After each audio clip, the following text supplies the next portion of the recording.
pendidikan. Fasilitas yang dimiliki dan dapat digunakan dalam proses belajar mengajar, penelitian, dan pengabdian masyarakat meliputi amfitarium, amfiteater dan data center, masjid, ruang kuliah. Ruang kuliah terdapat 3 ruang kuliah dengan kapasitas masing-masing 30 orang. Ruang kuliah ini berada di lantai 3 kampus 2 UAD. Ruangan ini juga dilengkapi dengan smartboard, proyektor, whiteboard, meja, dan kursi.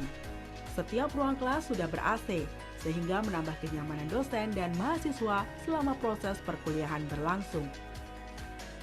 Ruang kuliah ini digunakan di tahap pertama kuliah atau coursework yang memuat 100 poin mata kuliah, desain penelitian, metodologi penelitian, dan kajian literatur. Ruang sidang dan auditorium. Ruang sidang diperuntukkan bagi mahasiswa dalam penyelenggaraan seminar proposal disertasi, seminar diseminasi produk inovasi hasil penelitian, seminar hasil penelitian disertasi, dan ujian kelayakan. Ruang ini dilengkapi dengan meja, kursi, LCD proyektor, sound system yang mendukung keterlaksanaan seminar maupun ujian kelayakan. Auditorium diperuntukkan bagi dosen dan mahasiswa dalam penyelenggaraan kegiatan-kegiatan akademik seperti seminar, workshop, maupun stadium general. Ruangan ini dilengkapi dengan meja, kursi, LCD proyektor, dan sound system yang memadai. Perpustakaan. Perpustakaan Universitas Ahmad Dahlan memiliki 5 fungsi utama, yaitu sumber informasi, tempat untuk mencari dan mengakses beragam sumber informasi seperti buku, jurnal, majalah, dan sumber-sumber elektronik untuk mendukung kegiatan akademik dan penelitian dosen dan mahasiswa. Tempat belajar, menyediakan lingkungan yang tenang dan nyaman bagi mahasiswa untuk belajar, membaca, dan melakukan penelitian. Penyediaan layanan, menyediakan layanan seperti peminjaman koleksi, referensi, repositori institusi, literasi informasi, cek kesamaan kata, dan bantuan penelitian untuk membantu mahasiswa. Ruang kolaborasi. Perpustakaan juga menyediakan ruang untuk kolaborasi kelompok, seminar, dan lokakarya. Pengembangan koleksi, melakukan pengadaan dan pemeliharaan koleksi perpustakaan sesuai dengan kebutuhan akademik dan riset. Ruang baca. Ruang baca seluas 22,5 meter persegi ini memfasilitasi mahasiswa untuk mengakses berbagai referensi cetak maupun online dan membacanya di tempat ataupun dicetak dan dibawa pulang. Tersedia mesin scan, kopi, printer di area yang sama. Meja, kursi, dan fasilitas pendukung disediakan bagi mahasiswa dengan kapasitas maksimal 15 orang. Ruang jurnal online.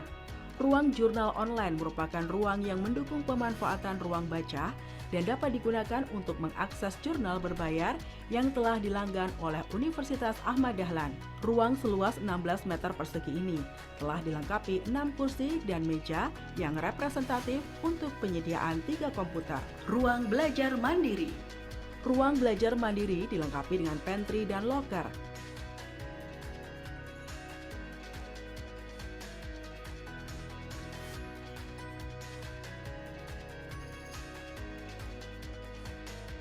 Ruang diskusi. Ruang diskusi mahasiswa memfasilitasi mahasiswa doktor ilmu pendidikan untuk berkarya kolaboratif, diskusi, dan melakukan kajian-kajian keilmuan pendidikan dalam kelompok. Ruang seluas 12 meter persegi ini telah dilengkapi dengan meja oval dan kursi untuk kapasitas maksimal 10 orang. Laboratorium Kependidikan. Laboratorium Kependidikan merupakan fasilitas yang digunakan untuk merancang, mengorganisasikan, mengimplementasikan, dan mengevaluasi berbagai program pengembangan dan studi kasus kependidikan antar program studi dengan pengelola sekolah mitra. Laboratorium Kependidikan didukung oleh 12 lembaga mitra yang relevan dengan pencapaian profil lulusan, yaitu SMP Negeri 5 Yogyakarta, SMA Muhammadiyah 1 Yogyakarta, SMA Negeri 5 Yogyakarta, SMK Muhammadiyah 3 Yogyakarta, SMK Negeri 2 Yogyakarta, Majelis Didaksmen PWMDI Yogyakarta, Dikpora DI Yogyakarta, Balai Penjaminan Mutu Pendidikan Daerah Istimewa Yogyakarta, Balai Besar Pengembangan dan Penjaminan Mutu Pendidikan Vokasi Seni dan Budaya. Selain itu, FKIP UAD juga menjalin kerjasama dengan 192 sekolah dari jenjang PAUD, SD, SMP, SMA, dan SMK. Ruang seluas 60 meter persegi ini berkapasitas 20 orang, dilengkapi dengan meja, kursi, dan LCD proyektor yang mendukung diskusi-diskusi dengan mitra. Laboratorium Multimedia Pendidikan. Laboratorium Multimedia Pendidikan bertujuan untuk memfasilitasi pelaksanaan praktikum serta pelatihan multimedia dan komputasi mahasiswa. Laboratorium Multimedia juga memfasilitasi pengembangan produk multimedia inovatif untuk berbagai kebutuhan, baik pembelajaran, administrasi, maupun promosi lembaga. Laboratorium ini terdiri atas 2 ruangan yang masing-masing seluas 64 meter persegi berkapasitas 25 orang. Laboratorium ini dilengkapi dengan meja, kursi, komputer, LCD proyektor, dan kamera. Ruang multimedia. Ruang multimedia diperuntukkan bagi dosen dan mahasiswa untuk melakukan simulasi dan pengembangan multimedia pembelajaran. Ruang seluas 81 meter persegi ini berkapasitas 30 orang, dilengkapi dengan meja dan kursi, serta perlengkapan untuk mengakses multimedia pembelajaran seperti smartboard, Smart LED TV, dan LCD proyektor.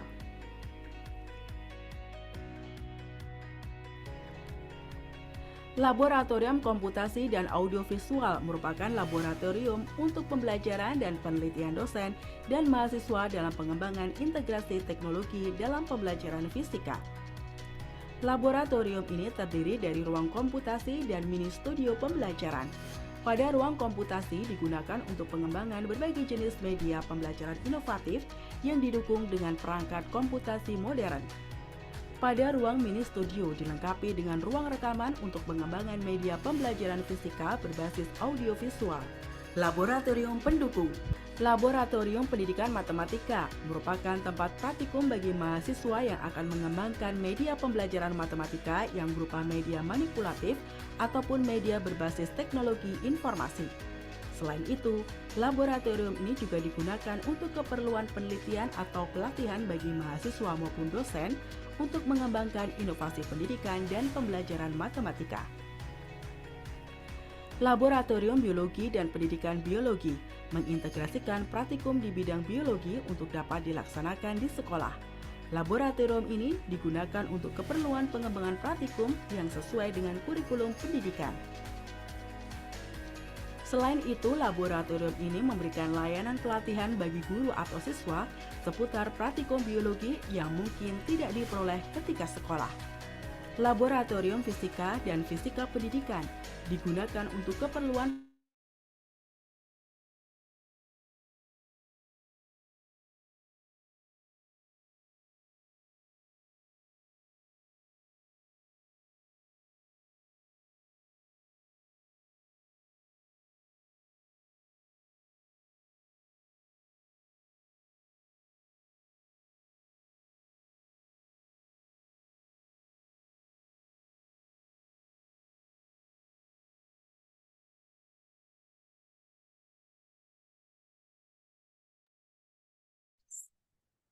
Cek, apakah suara saya terdengar? Bapak Ibu yang di Zoom bisa mendengar suara saya? Oke, bisa nggih? Bisa, Bu. Bisa, Bu. Oke, terima kasih. Baik, kita mulai nggih, Bapak Ibu. Assalamualaikum warahmatullahi wabarakatuh. Waalaikumsalam warahmatullahi wabarakatuh. Alhamdulillahirabbil alamin wa bihi nasta'inu ala umuri dunya waddin wa ala alihi washabihi ajmain. Rabbi shrah li sadri wa yassir li amri wahlul 'uqdatam min lisani yafqahu qawli. Amma ba'du. Yang terhormat pemateri kita pada hari ini, Bapak Dr. Arif Rohman Atibi, MPDSI dari Universitas Muhammadiyah Metro Lampung. Yang kami hormati Kaprodi Pendidikan Program Doktor, Bapak Dr. Insinyur Dwi Sulisworo MT. Yang kami hormati Bapak Ibu dosen, rekan-rekan mahasiswa, serta hadirin yang berbahagia, baik yang hadir secara luring maupun yang mengikuti secara daring melalui platform Zoom. Marilah kita panjatkan puji syukur kehadirat Allah Subhanahu wa taala karena atas rahmat dan karunia-Nya kita dapat berkumpul di acara kuliah umum dengan tema Peran Pendidikan dalam Peningkatan Daya Saing Daerah di ruang sidang Kampus 2 Universitas Ahmad Dahlan ini dalam keadaan sehat, tidak kurang suatu apa. Salawat serta salam semoga tercurahkan kepada Nabi Muhammad SAW beserta keluarga, sahabat, dan kita yang menanti syafaat beliau di yaumil akhir. Kami ucapkan selamat datang dan terima kasih atas perkenan Bapak, Ibu, dan rekan-rekan mahasiswa untuk hadir dalam kuliah umum pada hari ini, Rabu 25 September 2024, baik secara daring maupun luring. Saya Ratri Nur Hidayati yang akan memandu acara kuliah umum pagi ini. Sebelum kita mulai, izinkan saya membacakan susunan acara pada pagi hari ini. Yang pertama, pembukaan, dilanjutkan menyanyikan lagu kebangsaan Indonesia Raya dan Sang Surya. Acara yang ketiga, sambutan Kaprodi. Acara yang keempat, acara inti, dilanjutkan dengan diskusi tanya-jawab. Selanjutnya, penandatanganan perjanjian kerjasama, dan diakhiri dengan penutup. Baiklah, untuk menyingkat waktu, marilah kita awali acara kuliah umum pada pagi hari ini dengan membaca basmalah bersama-sama. Bismillah. Bismillahirrahmanirrahim. Terima kasih. Selanjutnya marilah kita bersama-sama menyanyikan lagu kebangsaan Indonesia Raya dan Sang Surya. Hadirin yang berada di ruang sidang kami mohon untuk berdiri. Bagi yang mengikuti secara daring kami mohon untuk bersikap sempurna. Kepada operator disilahkan.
Terima kasih. Hadirin disilakan duduk kembali. Berikutnya, marilah kita dengarkan sambutan dari Kaprodi Pendidikan Program Doktor Fakultas Keguruan dan Ilmu Pendidikan Universitas Ahmad Dahlan. Kepada yang terhormat Bapak Profesor Dr. Insinyur Dwi Sulisworo MT, disilahkan.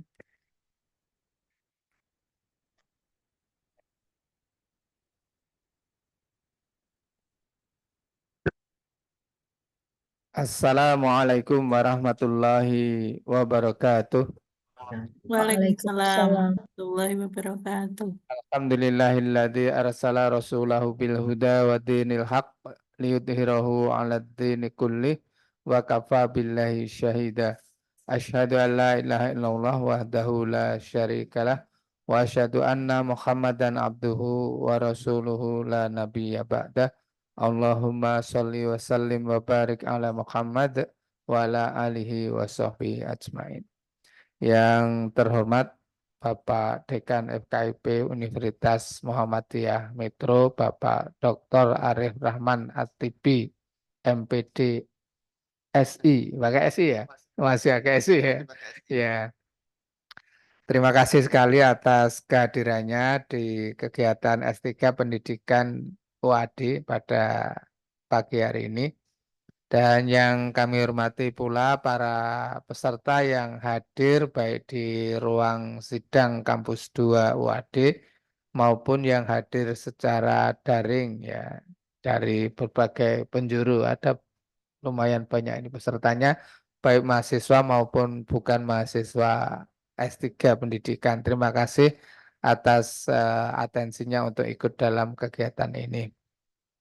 Perlu kami sampaikan kepada Pak Dr. Arif bahwa kegiatan pagi hari ini merupakan serangkaian dari kegiatan di S3 Pendidikan untuk bagaimana kita bisa berbagi melihat isu-isu nasional maupun internasional yang terkait dengan kependidikan, dengan harapan dengan proses sharing ini ada action yang bisa dilakukan baik program studi maupun para mahasiswa melalui berbagai kolaborasi dengan mitra yang ada. Nah, kalau ini sebenarnya ide seperti ini juga merupakan antisipasi dari situasi nasional kita. Beberapa waktu yang lalu kita ketahui dilansir oleh BPS tentang turunnya jumlah penduduk Indonesia kalangan menengah yang ini berkontribusi pada kemungkinan turunnya tingkat daya saing bangsa. Nah, tentu kita sebagai pengelola pendidikan merasa ikut bertanggung jawab lah tentang bagaimana pendidikan di Indonesia menjadi lebih menghasilkan lulusan-lulusan atau generasi yang lebih produktif. Nah, lebih jauh dari itu kita melihat juga kalau di Jogja atau kota-kota besar aja mengalami situasi seperti itu, tentu situasi yang lebih memprihatinkan atau lebih parah ada kemungkinan dihadapi oleh saudara-saudara kita yang ada di daerah. Nah, sehingga harapan kami dengan kehadiran Pak Arif ini, Pak Dr. Arif bisa share sebetulnya peran pendidikan itu dalam memajukan daerah itu peluang-peluangnya di mana atau isu-isu permasalahan daerah itu seperti apa sehingga nantinya kita bisa secara bersama-sama, secara kolaboratif dapat mencari solusi atau at least kita membuat kegiatan-kegiatan yang dampaknya pada penumbuhan kapasitas di daerah. Ini yang sebetulnya kita harapkan. Dan terima kasih kepada para mahasiswa S3 dan juga para peserta lainnya yang hadir, yang nanti mohon bisa ikut sharing juga ya. Dan saya kira dengan status posisi dari teman-teman sekarang ini, kita melihat dari sisi knowledge itu sudah matang, dari sisi emosional juga sudah matang, sehingga kontribusi pemikiran untuk bersama-sama mencari solusi tentang kemajuan bangsa ini menjadi sangat penting untuk kita diskusikan. Kurang lebih itu yang kami mohonkan kepada Bapak Dr. Arief pada sesi ini, dan kita berharap bahwa ini tidak hanya menjadi sesi terakhir pertemuan kita dengan Pak Dr. Arief, tapi kita bisa juga nanti ke depan mengembangkan berbagai macam skema kerjasama dalam banyak hal. Saya kira banyak peluang yang bisa kita lakukan untuk penguatan kapasitas kita bersama. Sekali lagi kami ucapkan terima kasih kepada Bapak Dr. Arief dan juga kepada para teman-teman mahasiswa dan peserta kegiatan pada pagi hari ini. Terima kasih juga kepada moderator yang sudah mendampingi kegiatan ini, MC yang sudah mendampingi, dan juga teman-teman di S3 Pendidikan yang menyiapkan kegiatan. Dan memang kegiatan ini kita rancang untuk ya hybrid lah, biar siapapun yang hadir di sini kita fasilitasi, yang hadir online pun juga bisa mengikuti dengan sebaik-baiknya. Demikian, mohon maaf apabila ada khilaf. Terima kasih sekali lagi. Assalamualaikum warahmatullahi wabarakatuh. Waalaikumsalam. Warahmatullahi wabarakatuh. Terima kasih kepada Prof. Dwi Sulistoro atas sambutannya. Seperti yang sudah disampaikan kepada rekan-rekan dan Bapak Ibu hadirin semuanya oleh Profesor Dwi Sulistoro bahwa kuliah umum ini dilaksanakan secara reguler atau secara rutin oleh Pendidikan Program Doktor Universitas Ahmad Dahlan sebagai komitmen kami untuk menambah dan mengasah kompetensi mahasiswa dalam topik-topik tertentu kaitannya dengan pendidikan maupun isu nasional dan internasional untuk menambah ilmu baru di luar perkuliahan yang ada. Selanjutnya kita akan memasuki acara inti, yaitu penyampaian materi yang akan dibawakan oleh Bapak Dr. Arief Rahman Atibi MPDSI. Beliau juga merupakan Dekan Fakultas Keguruan dan Ilmu Pendidikan Universitas Muhammadiyah Metro Lampung. Beliau akan membahas topik terkait peran pendidikan dalam pendidikan daya saing daerah. Seperti kita ketahui bahwa pendidikan berperan penting dalam meningkatkan daya saing bangsa di era globalisasi. Melalui pendidikan yang berkualitas, generasi muda akan mampu bersaing secara global, menghadapi tantangan teknologi dan berkontribusi secara positif dalam pembangunan masyarakat dan negara.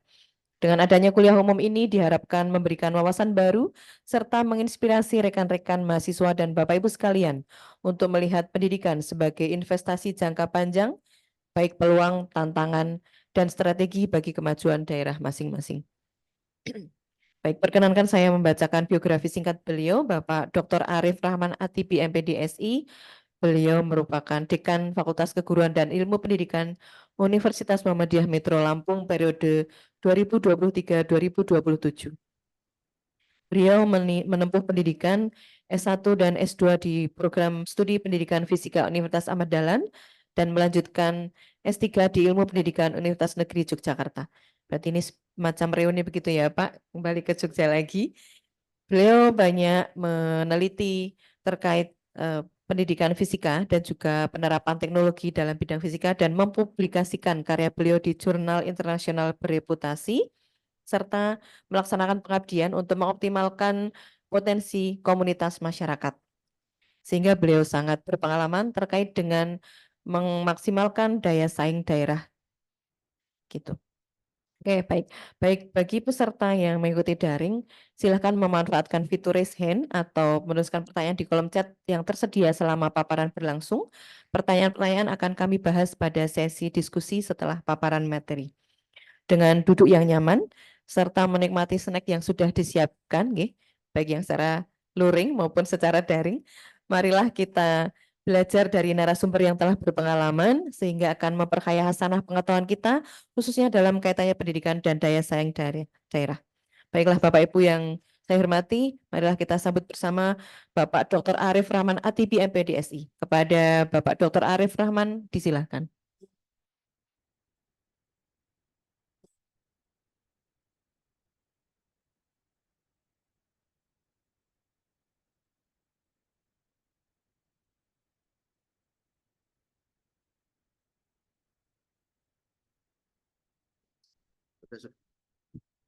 Apa nggak di share screen aja? Gitu ya.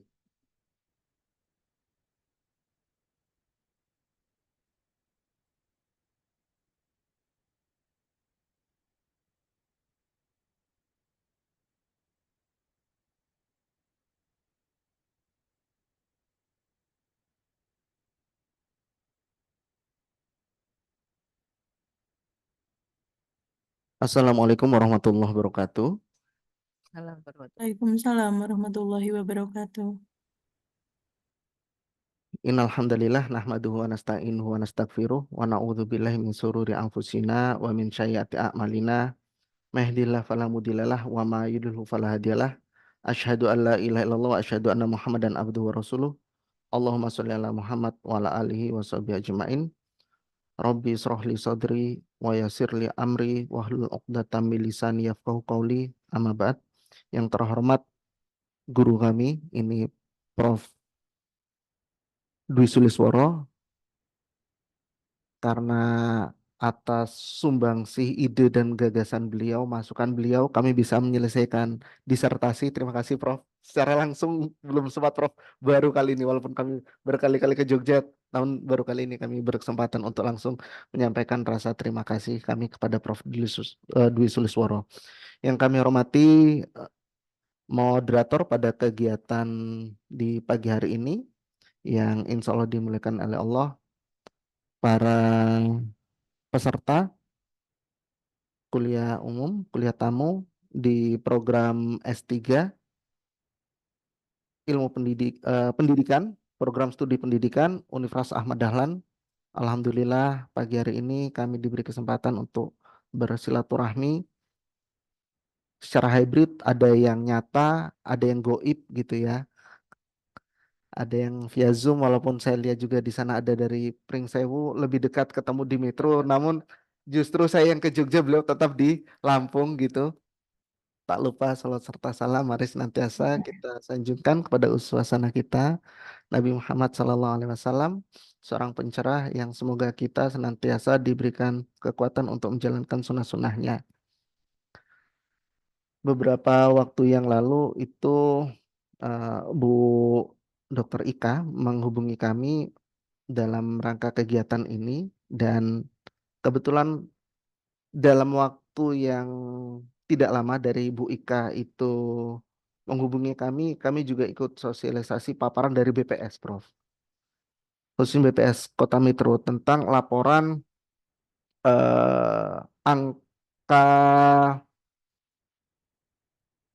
angka umur peserta didik yang mengenyam pendidikan. Nah, memang itu sangat memprihatinkan bahwa rata-rata nasional itu,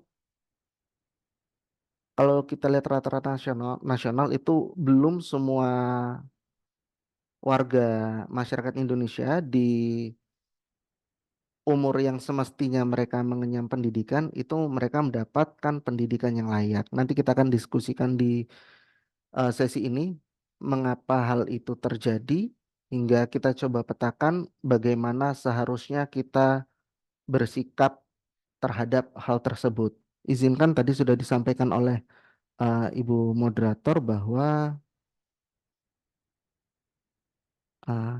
ini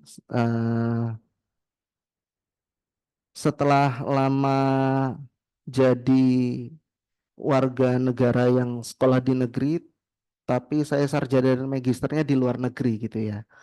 Ya, karena UAD ini swasta, maka saya anggap itu kuliah di luar negeri. Kalau negeri berarti yang negeri Yogyakarta, UGM itu. Jadi saya kuliah S1 dan S2 di luar negeri, di Universitas Ahmad Dahlan di Prodi Pendidikan Fisika. Nah, Sekarang dengan kondisi Bapak Ibu semua banyak yang sedang melanjutkan proses S3, apa tujuan Bapak Ibu itu melanjutkan studi? Di sini ada Pak Sri, ada Bapak-bapak dan Ibu yang lainnya, apa tujuan untuk melanjutkan studi? Banyak dari kita beragam alasan, beragam tujuan, niat kenapa kita melanjutkan studi. Dan Bapak Ibu semua termasuk manusia-manusia langka. Karena yang mengenyam pendidikan S3 bahkan hingga lulus itu jumlahnya di Indonesia per 2022 itu hanya 0,02%. 0,02%. Jadi kalau di sini itu ada 17 mahasiswa, itu adalah bagian yang makhluk-makhluk langka itu tadi. Ya, kami karena saya di fisika juga langka, apalagi Bapak Ibu ini nggak kalah langkanya gitu ya. 0,02% dari seluruh populasi penduduk Indonesia. Nah, kalau kita lihat dari fungsi pendidikan berdasarkan Undang-Undang Nomor 20 Tahun 2003, Pasal 3 tentang Sisdiknas, Pendidikan Nasional. Nah, tujuan dari pendidikan nasional itu berfungsi mengembangkan kemampuan dan membentuk watak serta peradaban bangsa yang bermartabat dalam rangka mencerdaskan kehidupan bangsa.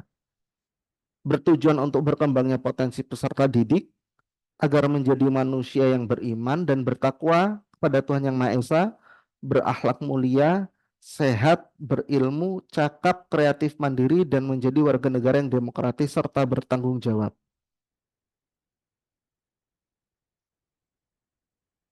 Apapun tujuan Bapak Ibu itu lanjut S3, tolong itu diluruskan lagi. Kita bagian dari pendidik harus bisa mengantarkan nantinya peserta didik kita menjadi sosok yang beriman dan bertakwa, itu bagian yang pertama. Akhlak mulia, sehat, berilmu, cakap, kreatif, mandiri, serta demokratis dan bertanggung jawab. Itu amanah yang kita emban sebagai pendidik. Secara global, ini peringkat Indonesia, skor PISA yang saya ambil dari Kompas.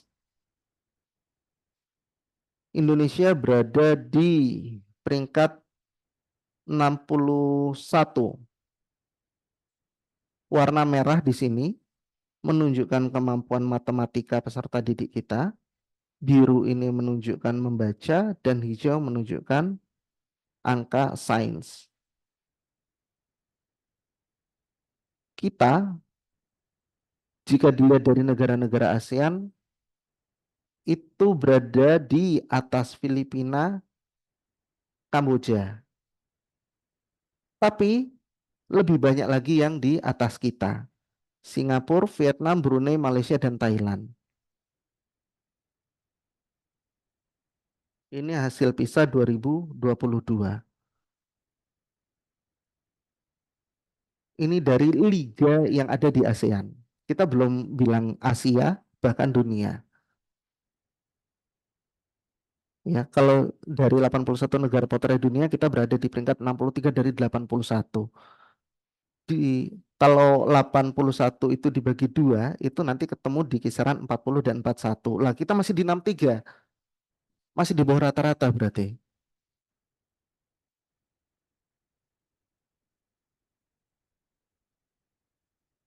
Itu potret kita jika dibandingkan dengan dunia. Nah, ini tingkat penyelesaian pendidikan menurut provinsi dan kelompok umur.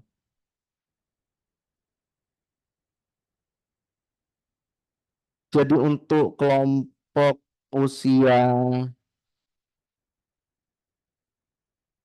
13 hingga 15 tahun yang mengenyam SD dan sederajat, yang warna biru ini artinya di bawah nasional, dan yang kuning ini artinya di atas nasional. Ya, rata-rata Indonesia itu di kisaran 97,83%. Tertinggi itu ada di Jawa Barat untuk mengenyam sekolah dasar dan sederajat. itu di kisaran 99,09. Yang paling rendah itu ada di Papua di angka 80,09.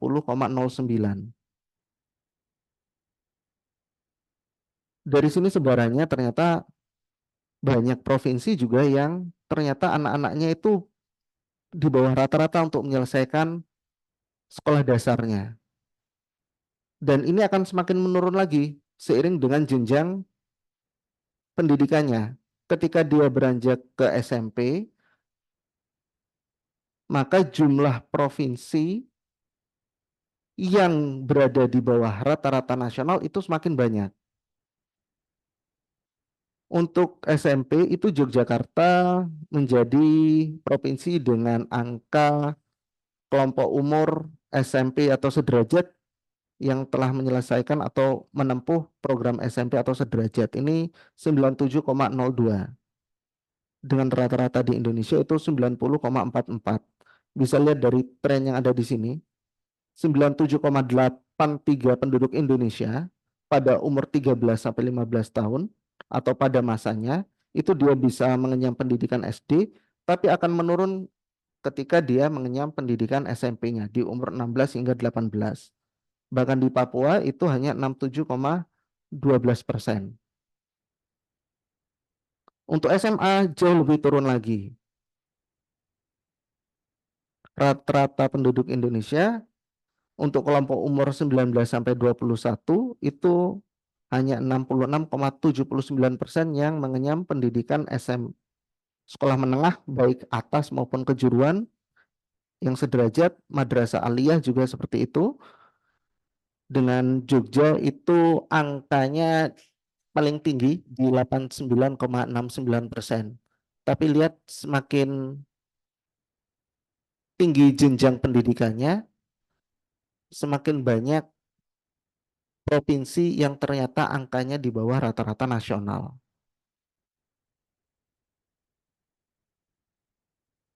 Ini rata-rata lama sekolah. Jadi rata-rata lama sekolah itu ketika seseorang mengenyam pendidikan itu dia bisa berapa tahun lama sekolahnya. Rata-rata di Indonesia itu sekitar 9,13 tahun, berarti SD, SMP lulus. Ya.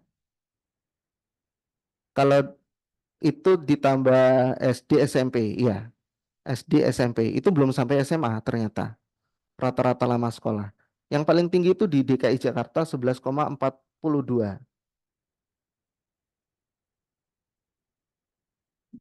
Kalau kita lihat di sini, kalau dibandingkan rata-rata nasional itu 9,13 tahun. Apakah itu dirasa layak anak-anak kita hanya 9 tahun mengenyam pendidikan? Kalau dilihat di sini memang rata-rata cukup banyak provinsi yang di atas 9,13 tahun. Tapi itu bahkan belum mengenyam SMA 9,13 tahun itu. Bahkan di Papua itu tidak sempat menyelesaikan SMP-nya. Angka di sini menunjukkan seperti itu. Kalau kita lihat indeks pembangunan manusia, secara umum memang indeks pembangunan manusia Indonesia itu meningkat 0,84% dari tahun ke tahun. IPM di 2020 itu di 72,81, naik 73,16 di 2021, di 2022 itu 73,77, di 2023 itu di 74,39. Sebarannya bisa dilihat indeks pembangunan manusia yang sangat tinggi itu hanya dicapai di 2 provinsi, yaitu DKI Jakarta dan Yogyakarta.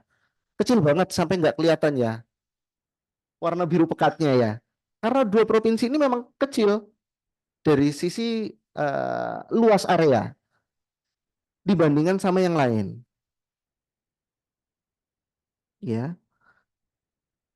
Namun begitu ada juga provinsi dengan IPM yang sedang seperti Nusa Tenggara Timur, itu ada Sulawesi Barat, Papua dan Papua Barat yang sebelum pemekaran.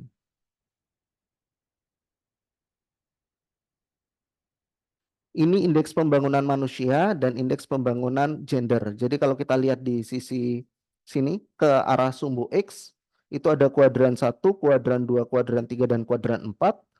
Di sumbu X itu ada indeks pembangunan gender, dan di sumbu Y itu indeks pembangunan manusia. Untuk kuadran 1, di mana indeks pembangunan gendernya itu positif dan indeks pembangunan manusianya juga berada di atas rata-rata, itu ada di Provinsi Aceh, Sumatera Barat, Kepulauan Riau, DKI, Jatim, DIY, Banten, Bali, Sulawesi Utara, dan Sulawesi Selatan. Untuk kuadran 2, ini indeks pembangunan manusianya di atas rata-rata, namun indeks pembangunan gendernya itu masih di bawah rata-rata Indonesia. Itu ada Sumatera Utara, Riau, Kaltim, Kalsel. Di kuadran 4, itu indeks pembangunan manusianya itu di bawah rata-rata nasional, tapi indeks pembangunan gendernya dia berada di atas rata-rata nasional. Itu ada Sumatera Selatan, Jateng, NTT, Sulteng.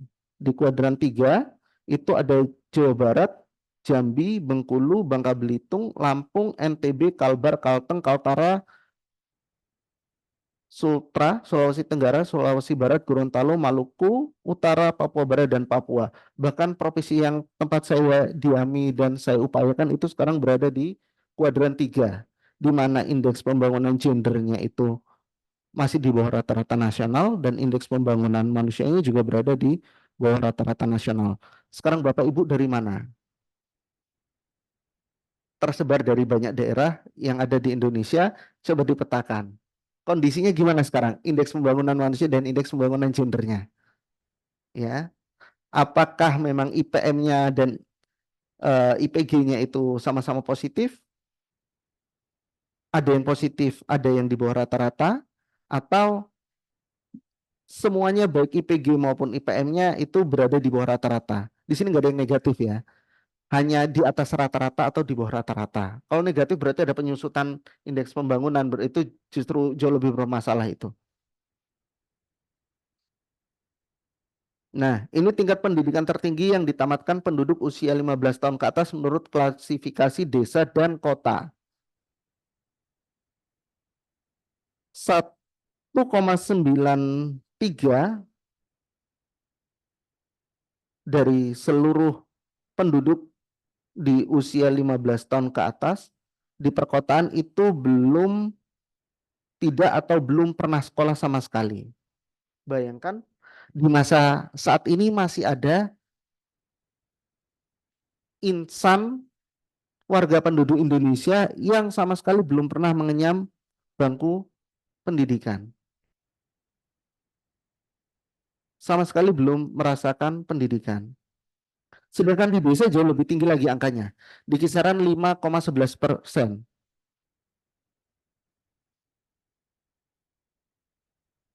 Untuk SD dan sederajat itu 6,62% itu dia tidak tamat SD, ya, pernah SD tapi tidak tamat. Untuk di kota 6,62, untuk di desa itu 12,39, tidak tamat SD. Untuk lulus SD di kota 20,01, di desa 31,13. Yang kita lihat sekarang di endingnya itu akses pendidikan tinggi, mengenyam pendidikan tinggi di perkotaan itu 13,21, di pedesaan 5,84.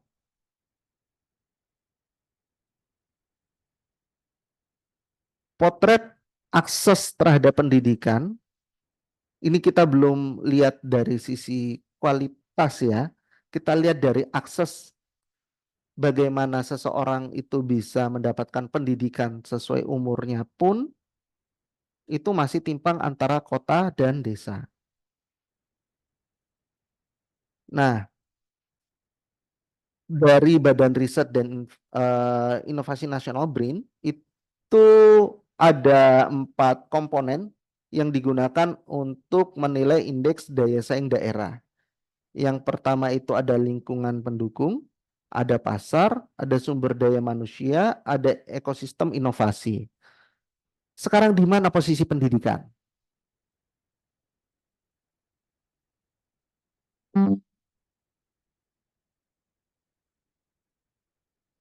Gimana posisi pendidikan untuk meningkatkan daya saing daerah dengan komponennya seperti ini?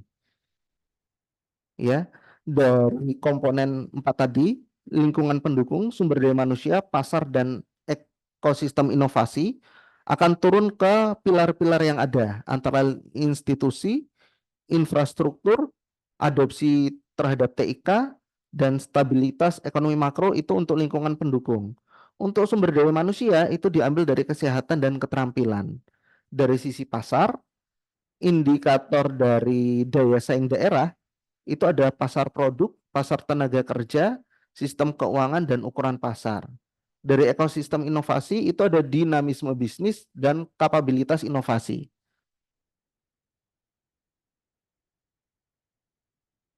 Sudah bisa dibayangkan sekarang posisi pendidikan ada di mana? Sudah terbayang atau belum sama Bapak Ibu? Kok belum keluar ya yang eksplisit pendidikannya? Ya, dari komponen pilar dimensi pun belum ada ini yang langsung menyebut pendidikan atau pembelajaran. Sebenarnya pendidikan itu menjadi support system nggak sih di daya saing daerah? Kok di sini nggak masuk gitu? Tapi kalau kita baca lagi terkait dengan indeks daya saing daerah, itu di bagian keterampilan, angka pendidikan itu masuk di aspek atau dimensi keterampilan ini. Semakin minimalis kayaknya pesan apa persentase sumbangsi pendidikan terhadap indeks daya saing daerah. Ini yang diukur secara langsung. Tapi pendidikan itu kan bukan kayak kita sekarang makan langsung dirasakan kenyangnya.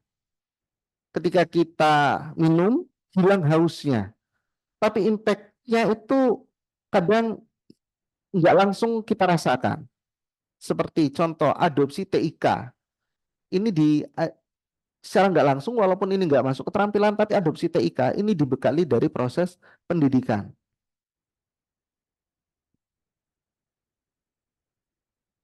Lalu bagaimana menghasilkan pasar tenaga kerja ini nggak lepas dari keterampilan yang dihasilkan oleh proses pendidikan.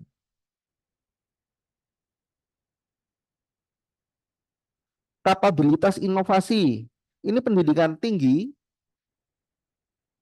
sangat berperan di proses kapabilitas inovasi. Jadi, walaupun ini tidak eksplisit tersebut di sini, akan dirasakan langsung maupun tidak langsung peran pendidikan bagi daya saing daerah. Tadi kita ngomong tentang angka dan umur, usia siswa Indonesia mengenyam pendidikannya berapa lama. Sekarang kita bahas tentang skor indeks daya saing daerah. Rata-rata nasional itu ada di 3,44. 3,44. Lagi-lagi provinsi saya ini masih di bawah nasional di 3,36. Tapi kita bisa lihat di mana angka-angka itu tinggi. Yang paling banyak dan tersebar itu ada di Jawa, Bali. Semuanya berada di atas nasional. Kalau kita lihat di Sumatera, Aceh, Sumatera Utara, Sumatera Barat, Bengkulu. Kalau di Sulawesi itu Sulawesi Selatan, Gorontalo, dan Sulawesi Utara. Di Nusa Tenggara ada Nusa Tenggara Barat yang angka skor indeks daya saing daerahnya di atas rata-rata, selebihnya di bawah rata-rata nasional. Selaras nggak dengan angka tadi yang kita bahas terhadap akses pendidikan yang ada?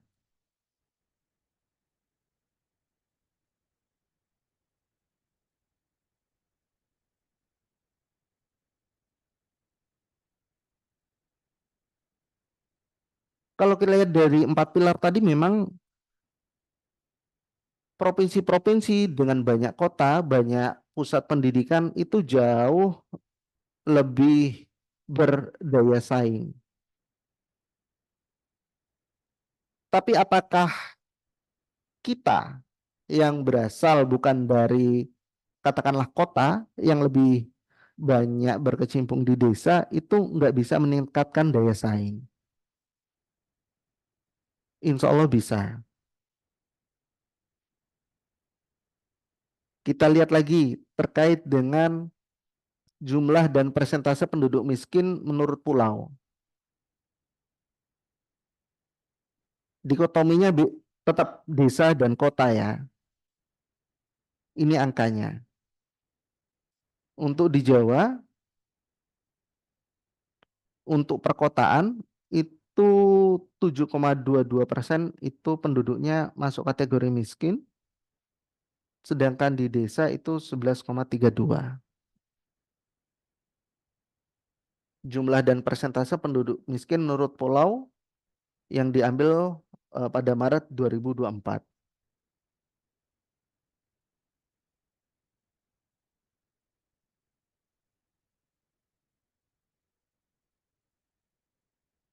Jadi kalau penganggur atau pengangguran itu jadi tanggung jawab siapa sekarang?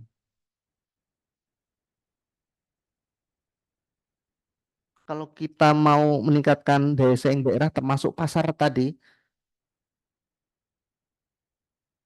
termasuk angka pengangguran juga harus bisa dikurangi. Maka itu jadi berdasarkan KKNI, Kerangka Kualifikasi Nasional Indonesia, itu jadi tanggung jawab ketika pengangguran lebih banyak tanggung jawabnya lembaga pendidikan ya. Justru ya, baik itu lembaga pendidikan informal, lembaga pendidikan formal, maupun lembaga pendidikan non formal. Untuk dunia industri dan pemangku kepentingan lainnya ada di sini. Lebih banyak tanggung jawab terhadap dari lembaga-lembaga pendidikan. Karena hakikatnya pendidikan itu harus bisa diakses secara semesta, juga menyeluruh dan terpadu. Semesta itu semua anak itu harus bisa mendapatkan pendidikan, menyeluruh itu di tiap jenjangnya itu harus bisa diratakan, dan terpadu harus ada sesuatu yang menyambungkan connecting the dot antara si siswa, lembaga pendidikannya, agar angka dan umur pendidikan yang bisa diakses oleh para peserta didik itu jauh lebih meningkat lagi. Dan adakah korelasi pendidikan dan daya saing daerah?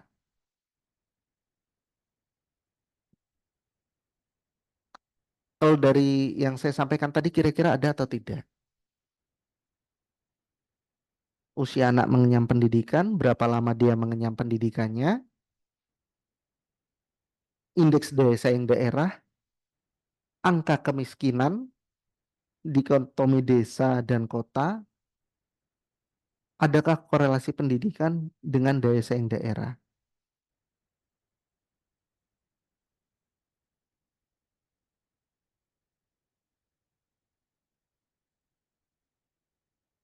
Lagi-lagi saya tampilkan infografis. Kalau saya tampilkan narasi deskriptif kok kayaknya nggak menarik ya. Tapi kalau infografis kita bisa lihat semua, tampilannya lebih menarik, Bapak Ibu bisa memetakan. Jadi berdasarkan hasil sensus penduduk itu jumlah penduduk Indonesia di tahun 2020 itu 270,20 juta jiwa. Dengan laju pertumbuhan penduduk itu 1,25% dari tahun 2010 ke 2020. Untuk penduduk usia produktif di umur 15 hingga 64 tahun itu ada di 70,72%. Persentase penduduk lansianya 9,78%. Ya, dengan rasio jenis kelamin terdapat 102 penduduk laki-laki untuk setiap 100 penduduk perempuan. Dan ini gambaran generasinya. Jadi ada 1,87% itu pre-baby boomer yang lahir sekarang mungkin usianya sudah lebih dari 75 tahun. 11,56% itu baby boomer. Ya, sekarang usianya sekitar mungkin 56 sampai 74. Ada Gen X itu 21,88. Ada milenial, Gen Z dan post Gen Z atau ada yang menyebutnya dengan Gen Alpha. Nah, Bapak Ibu ada di mana sekarang? Milenial. Berarti sezaman kita, Bu. Kita sezaman gitu. Kita sezaman. Apa implikasi dari adanya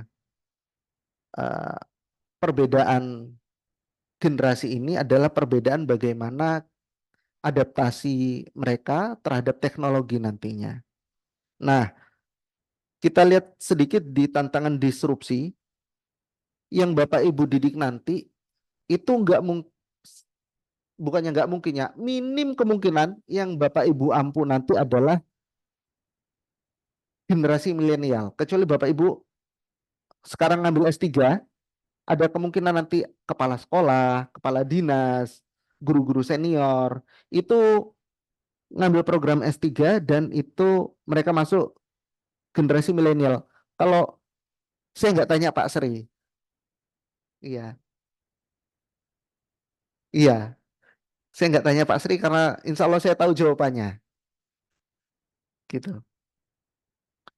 Jadi dengan tantangan ke depan yang banyak, justru yang akan mengalami tantangan seperti ini itu semua generasi. Mungkin kalau yang pre-boomer, baby boomer, termasuk Gen X itu sudah mulai banyak yang teknologi itu hanya sampingan tambahan. Tapi untuk dari milenial, Gen Z dan Gen Alpha itu sudah jadi suatu kebutuhan.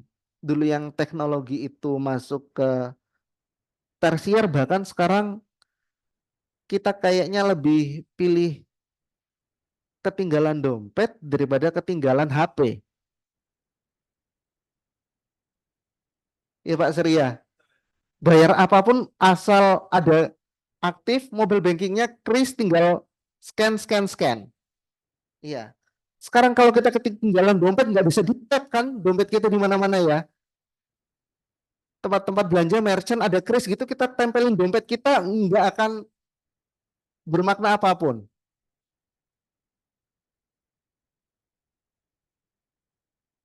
Bahkan kalaupun isi saldo kita itu kosong, asal gadget kita masih kita kantongi, WhatsApp masih aktif, kita bisa minta tolong teman kita buat membayari.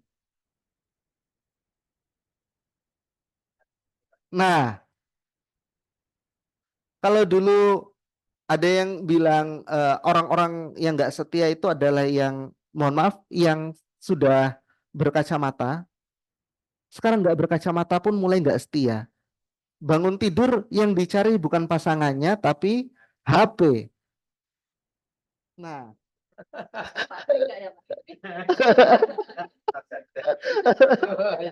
Masya Allah.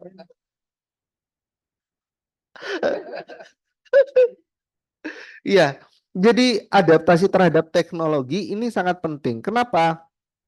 Beberapa sektor-sektor ke depan ini akan terdisrupsi dengan teknologi yang ada. Manufaktur, akomodasi dan food service, retail, agrikultur, kehutanan, perikanan, pertambangan, konstruksi, keuangan, itu mulai ditinggalkan. Kalau kondisi kayak kemarin, hujan cukup deras, ya, sedangkan perut kita keroncongan, bahkan kalau keroncong itu masih slow ya. Kalau sudah sampai pada tahap heavy metal, zaman dulu mau nggak mau kita pasang mantel, kita terabas hujan. Demi menenangkan cacing-cacing di usus kita yang bergejolak dan berdemonstrasi. Tapi dengan adanya, walaupun ini nggak disponsori ya, GrabFood, GoFood, itu kita cukup duduk manis, biarlah abang-abang Grab dan Gojek itu yang hujan-hujanan.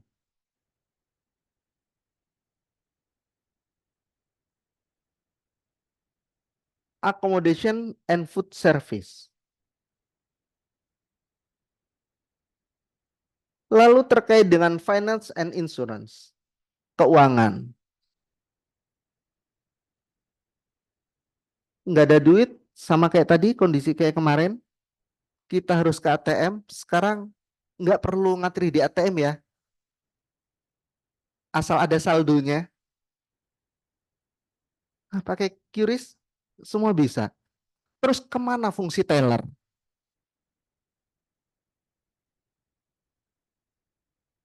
Sebelum ATM menjamur, kita mau setor, itu harus datang ke bank, ngisi form, serahkan.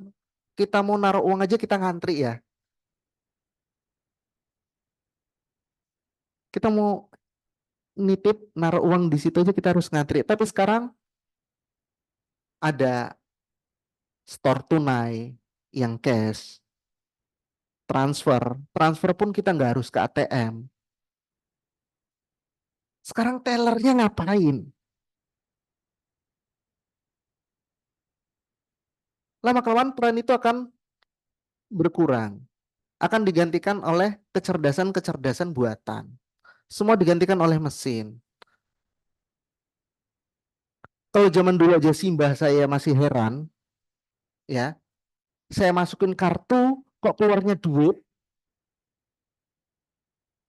Apalagi kalau almarhum simbah saya itu ngelihat, loh, orang nganter makanan kok dibayarnya pakai foto.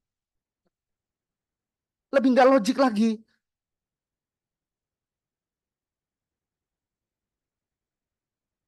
Zaman saya punya ATM itu ditanya, mau kemana ke situ? Loh, ngapa nggak ngambil ke bank? Ngambilnya di ATM loh. Emang di situ ada kasirnya yang nunggu katanya. Di ATM itu. Itu dulu sudah mulai meminimalisir fungsi teller. Nah sekarang bayarnya pakai foto kalau kata simbah saya itu. Ke sini tinggal sudah ya gitu. Loh, duitnya nggak keluar, nggak ada duitnya kok yang nerima juga seneng happy gitu ya. Apa dibayar pakai senyum? Karena senyum itu sedekah.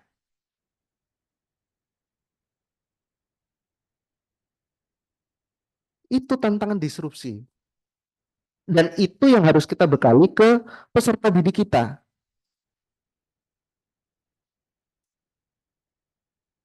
Art, entertainment, recreation. Memang ada kalanya kita perlu langsung healing ke alam bebas. Tapi termasuk Prof. Dwi ini ngajarin dengan VR, kita bisa mensimulasikan kondisi gimana nantinya.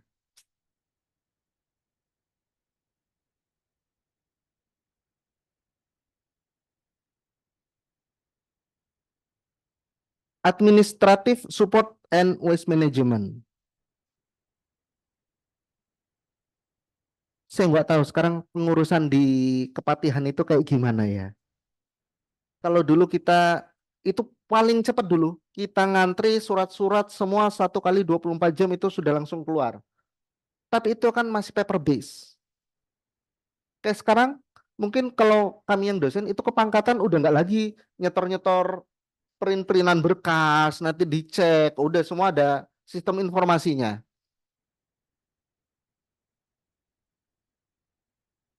TU-nya ngapain sekarang?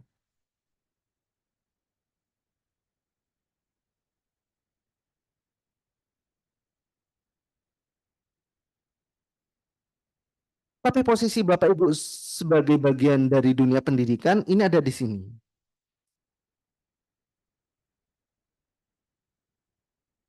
Ya. Kenapa kok cenderung nggak bombastis seperti industri manufaktur, hiburan, dan keuangan?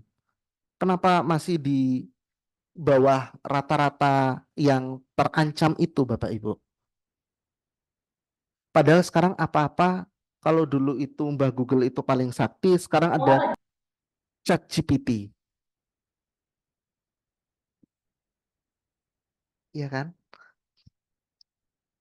Di awal ChatGPT itu dosen senior tempat kami, Bu, saya sambil gurau sama beliau, Bu, kalau di kantor Ibu itu staf-staf lagi sibuk semua, Ibu bingung bertanya kepada siapa, tanyalah kepada ChatGPT. Apa iya Mas? Iya, coba aja Ibu tanya apa deh ke ChatGPT. Oh iya Mas, kok tahu ya dia ya? Iya, tapi jangan sering-sering lah Bu ngobrol sama ChatGPT juga gitu.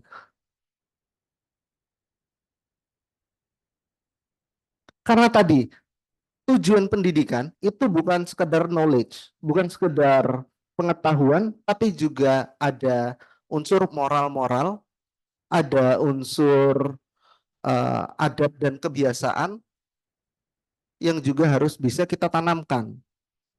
Kalau kita ngomong masalah pengetahuan, sepertinya semua sudah bisa dijawab. Yang ada sekarang ya, bahkan prediksi tentang masa depan juga ada. Tapi semua yang ada sekarang bisa dijawab. Cara dandanin kipas angin. Konten tutorialnya ada di YouTube ya Mas di belakang ya. Iya.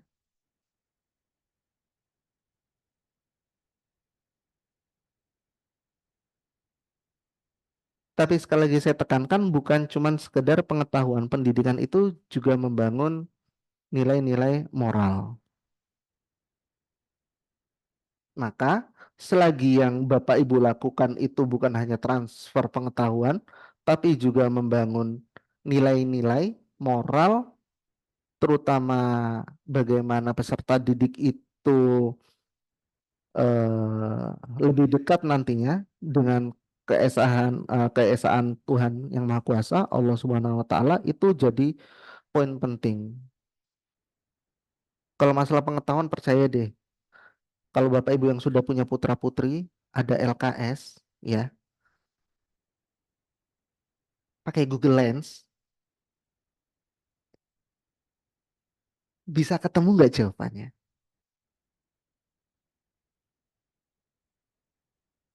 Bisa? Bisa. Belum lagi dengan Gemini sekarang. Workspace Bapak Ibu penuh itu di drive Google, akun Google yang Bapak Ibu buat, jauh lebih mudah semuanya.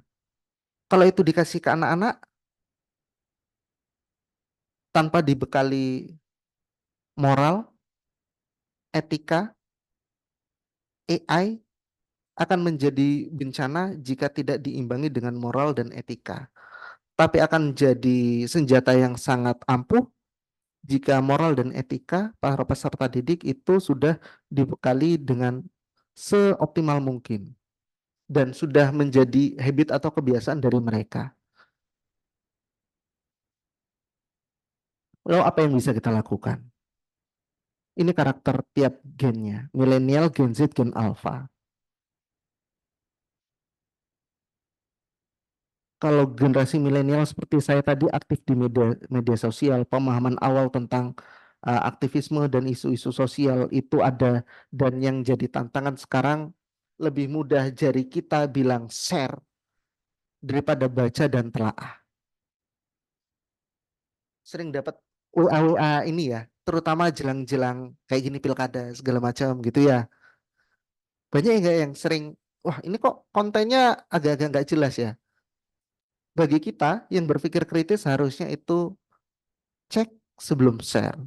Kalau perlu biarlah itu jadi informasi bagi kita. Kalau sekiranya itu akan menimbulkan kegaduhan. Tapi ketika dia sudah di Gen Z, itu dia jauh lebih intens lagi di media sosial. Dan lebih dalam terlibat dalam aktivisme sosial secara daring. Gen Alpha jauh lebih aktif lagi. Ya. Dari sisi pendidikan karakter untuk generasi milenial, penekanan pada pendidikan tinggi dan bekerja untuk sektor-sektor formal. Tapi Gen Z dan Gen Alpha kemungkinan walaupun ini masa COVID-nya, post-COVID ini sudah lewat, tapi work from home-nya sudah jadi kebiasaan. Berkelanjutan work from home-nya.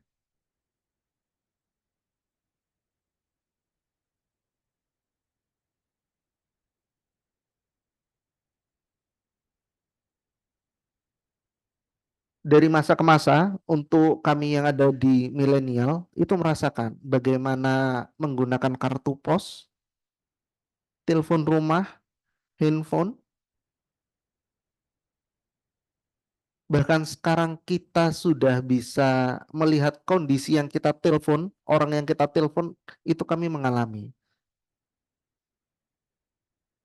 Yang zaman dulu mungkin ini pekerjaan para cenayang, tapi semua agenda-agenda cenayang itu sudah bisa direduksi dengan teknologi.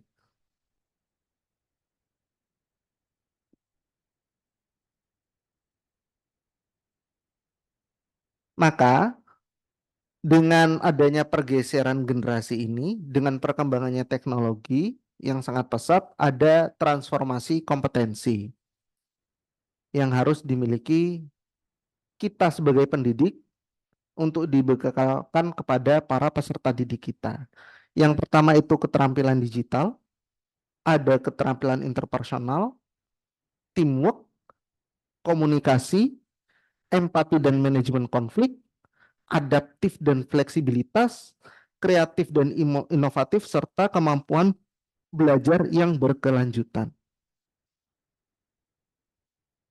Sekarang banyak dari kita itu nggak pernah tatap muka, ya. Lalu bagaimana kemampuan kita untuk berinteraksi dengan sesama? Itu jadi tantangan. Kemampuan adaptif dan fleksibilitas. Teknologi berkembangnya kalau sekarang satu bukan lagi secara linear,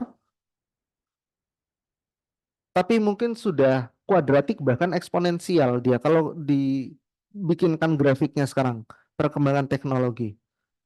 Dengan AI banyak usaha-usaha konvensional yang tutup. Baru-baru ini Tupperware tutup, bangkrut. Kenapa? Ya sekarang udah nggak ada lagi ya itu karena Grab dan Gojek itu sudah bisa menghantarkan yang fresh from the open gitu ya. Nggak perlu lagi tenteng-tenteng banyak-banyak Tupperware gitu ya.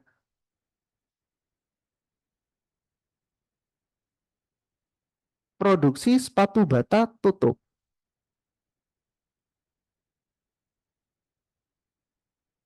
Iya.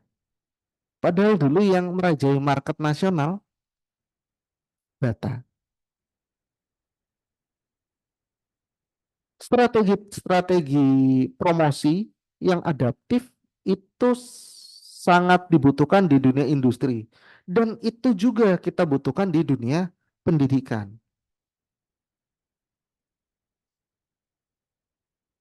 Untuk menjembatani kondisi sekarang, kemajuan teknologi di UAD ada pembelajaran yang hybrid. Yang luring kita fasilitasi, yang teledaring juga bisa menjalankan.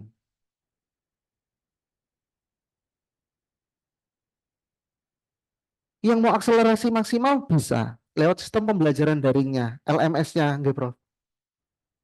Semua mode itu bisa dijalankan secara bersama-sama. Nggak akan ada yang tertinggal. Tapi kalau yang mau mendahului, tidak dibatasi.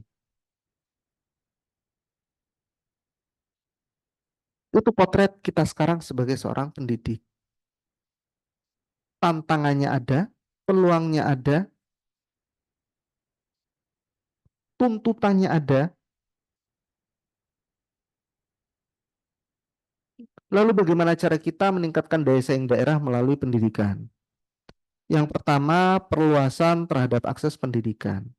Seperti tadi, kenapa kok di desa aksesnya dari SD, SMP, SMA itu semakin lama trennya semakin turun. Karena nggak semua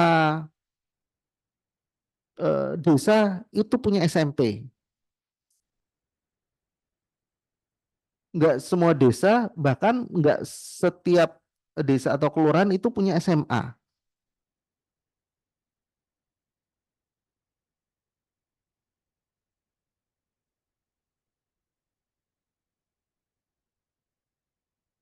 Kalau kita mau, mungkin kan sekarang bisa dari desa itu pembelajarannya lewat daring.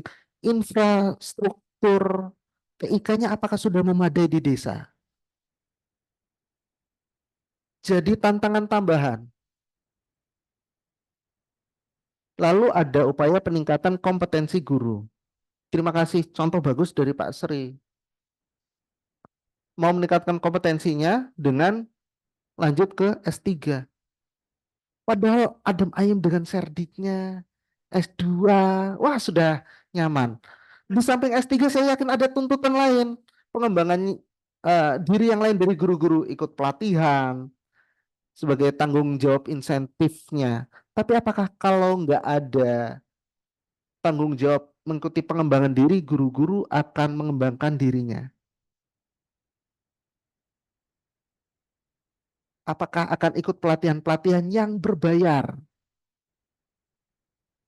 Saya yakin yang besar butuh pelatihan 32 JP gratis, free sertifikat gitu ya. Apalagi ada konsumsinya, wah tambah rame.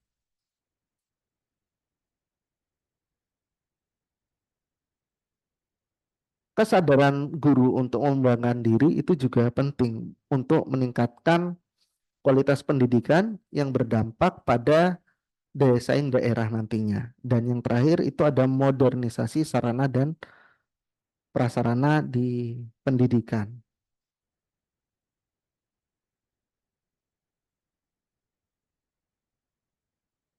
Angka guru bersertifikasi pendidik di Indonesia, baik jenjang SD, SMP, SMA, itu di kisaran 40%, di bawah 50%. Sedangkan untuk SMK lebih rendah lagi serdiknya, angka guru bersertifikasinya. Pemerintah sekarang menggenjot PPG guru dalam kondisi tertentu, ya, dengan berbagai macam kelebihan dan kekurangannya untuk ngejar angka itu. Tapi apakah kualitas itu berbanding lurus dengan kuantitas?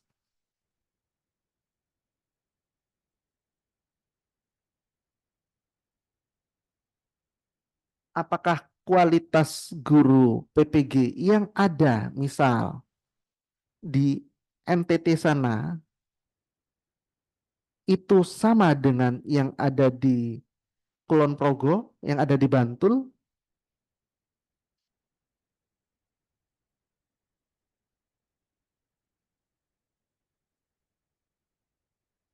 Itu pertanyaan untuk kita semua.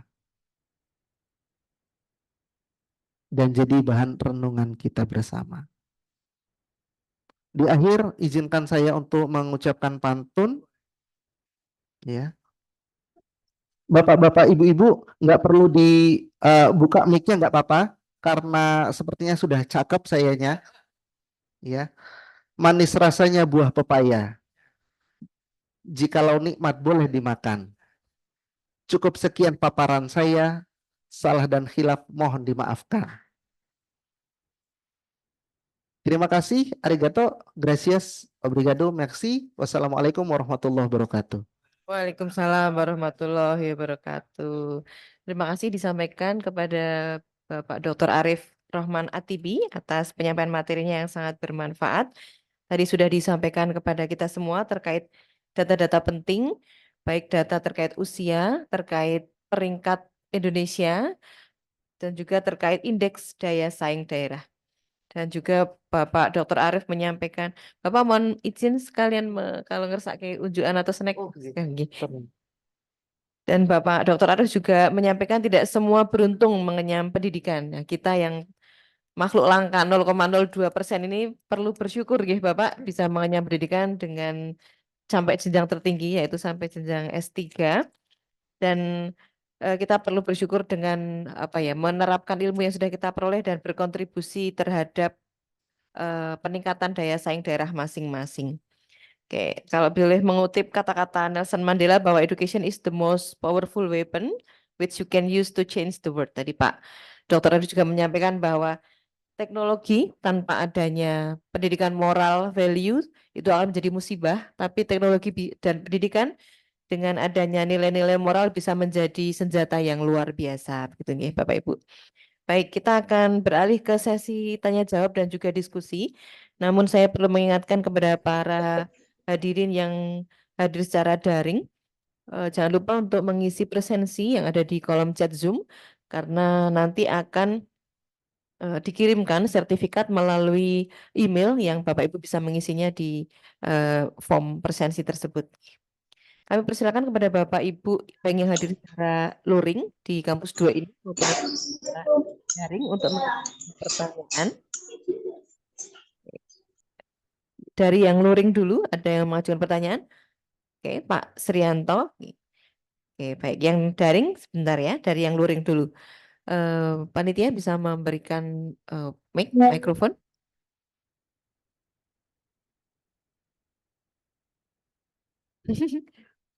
Di belakang.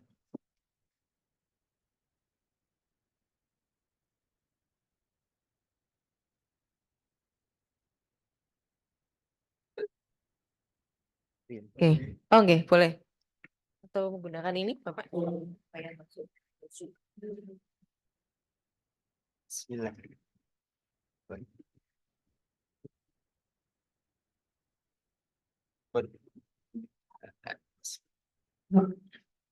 Terima kasih. Assalamualaikum warahmatullahi wabarakatuh.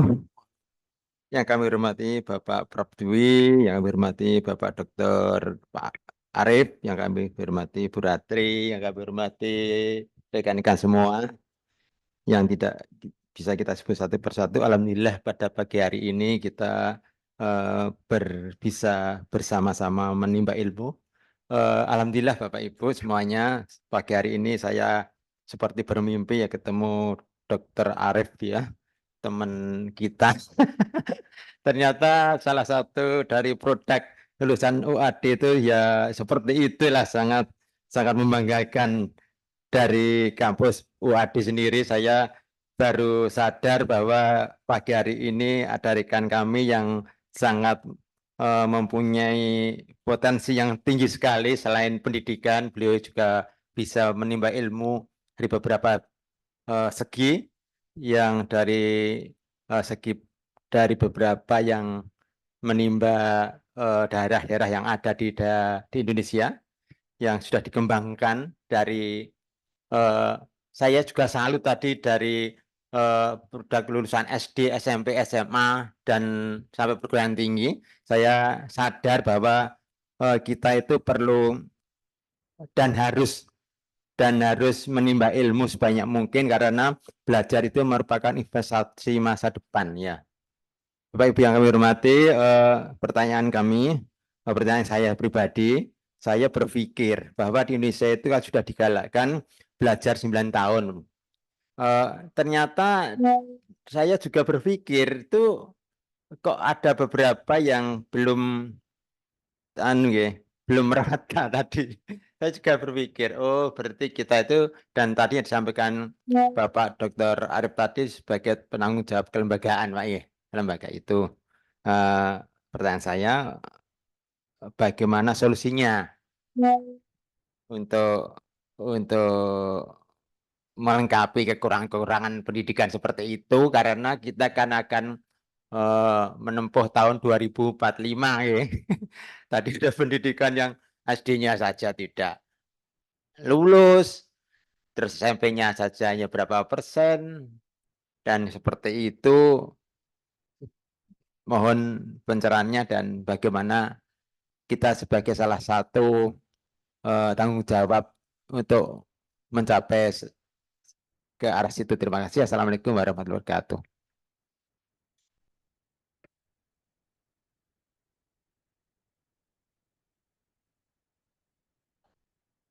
Mau tanya dari Nuri? Atau Mas, apa yang mau bertanya? Ya. Boleh langsung dijawab dulu, Pak. Terima kasih Pak Sri. Eh,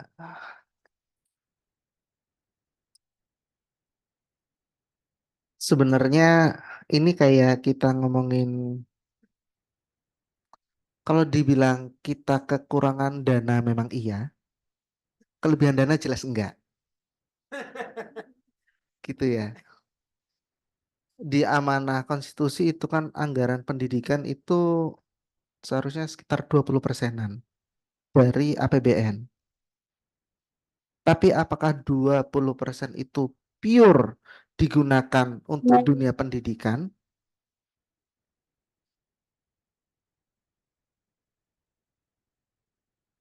Ternyata masih banyak untuk belanja pegawai. Apakah belanja pegawai serta-merta meningkatkan kualitas pendidikan?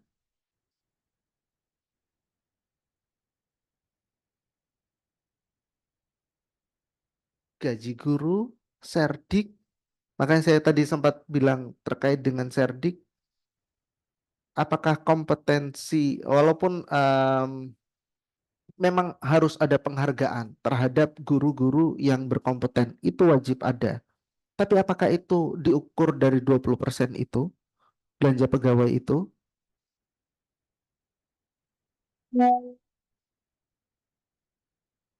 Sedangkan sekolah-sekolah mungkin itu bisa digeser. Kita tambah lagi pos lagi di pendidikan, tapi di luar yang belanja rutin, operasional rutin. Kenapa? Akses terhadap pendidikan kita sekarang khususnya di luar Jawa itu masih minim. Bahkan di Jawa pun di beberapa daerah itu masih timpang. Ketimpangan desa kota itu masih terasa.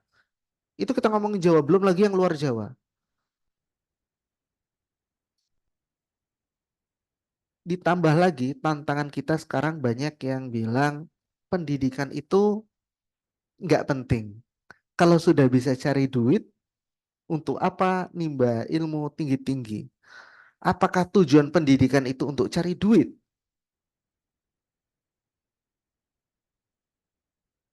Mengembangkan pola pikir itu kan jauh lebih penting nantinya.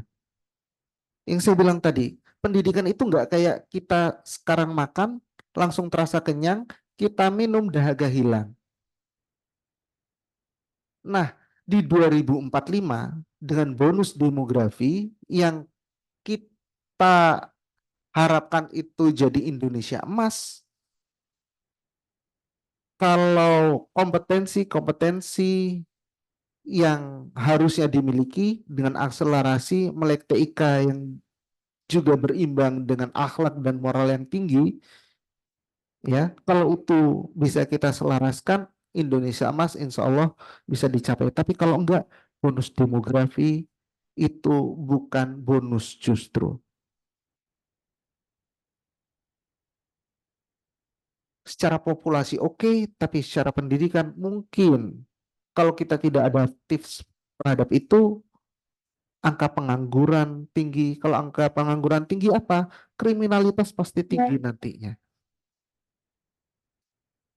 Jadi solusinya memang pemerataan kesempatan pendidikan itu hal yang seharusnya sudah tidak bisa ditawar lagi. Begitu Pak Sri.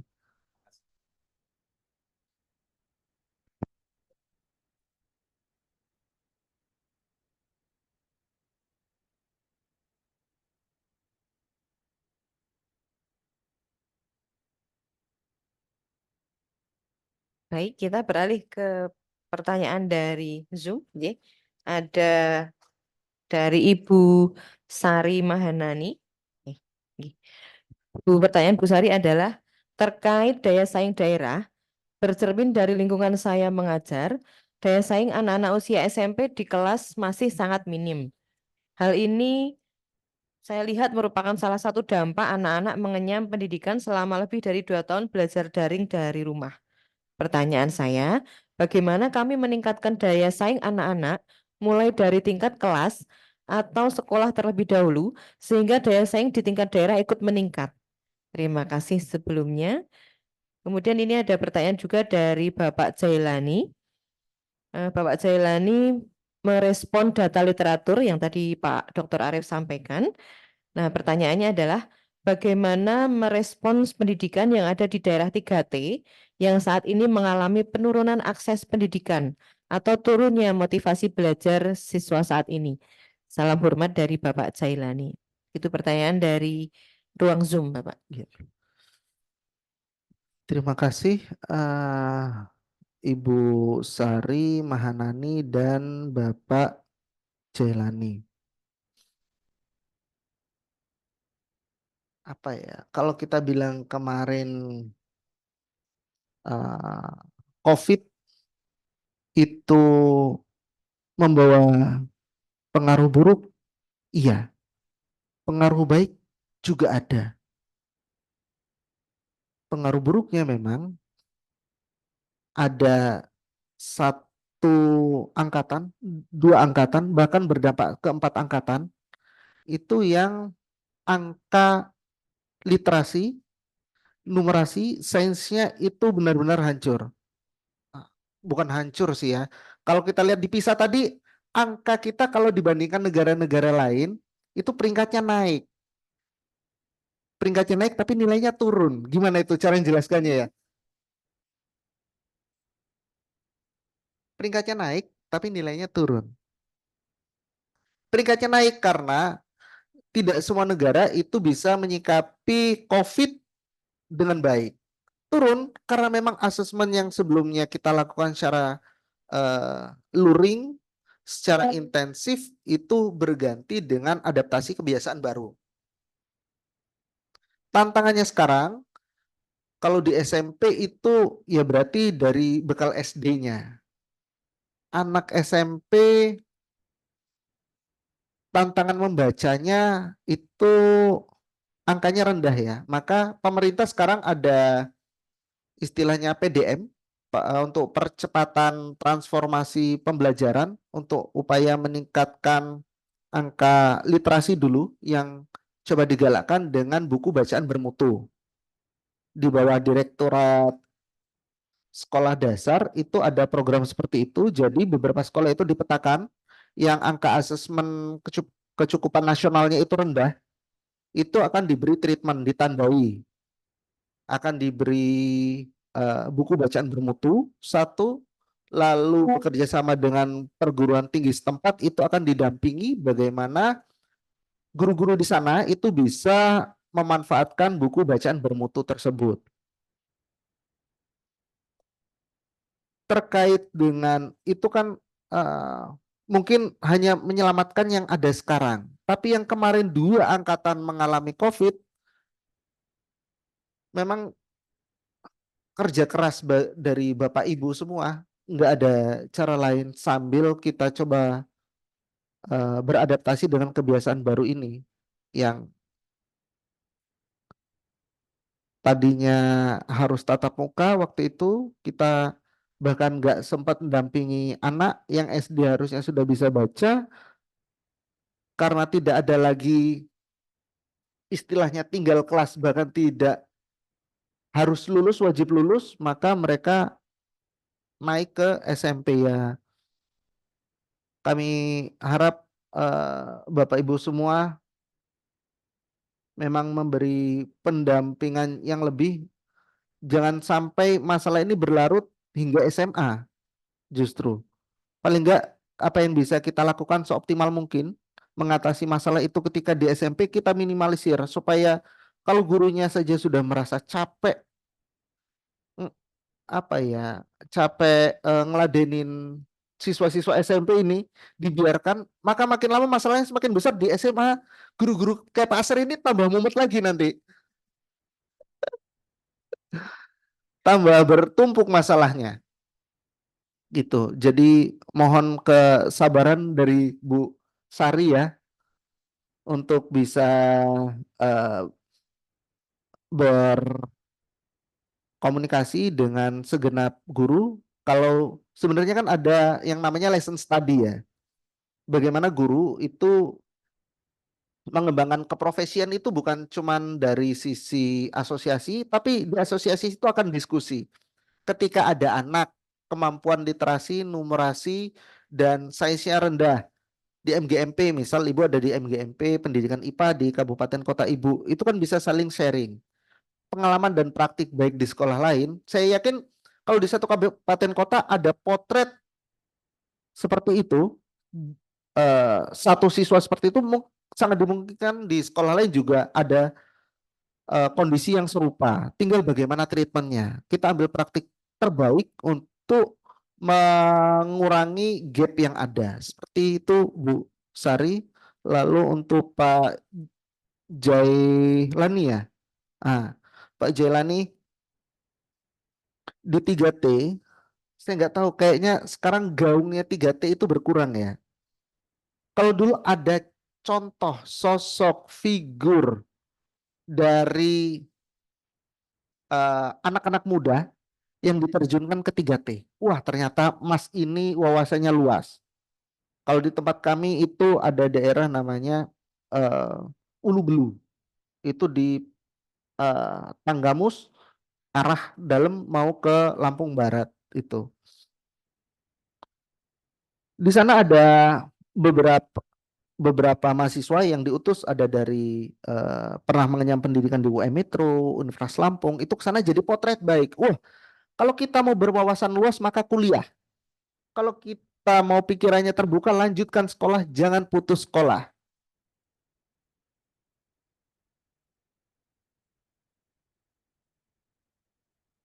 Kondisi sekarang, kalau di Lampung masih ada rekrutmen Lampung Mengajar. Kalau dulu 3T kan secara nasional ya. Saya nggak tahu kalau di provinsi-provinsi lain masih ada nggak kondisi seperti itu. Sejauh mana jangkauan 3T-nya? Dan mohon maaf, dengan ketergantungan Gen Z dan Alpha sekarang terhadap internet, maukah mereka ditempatkan di 3T yang susah sinyal?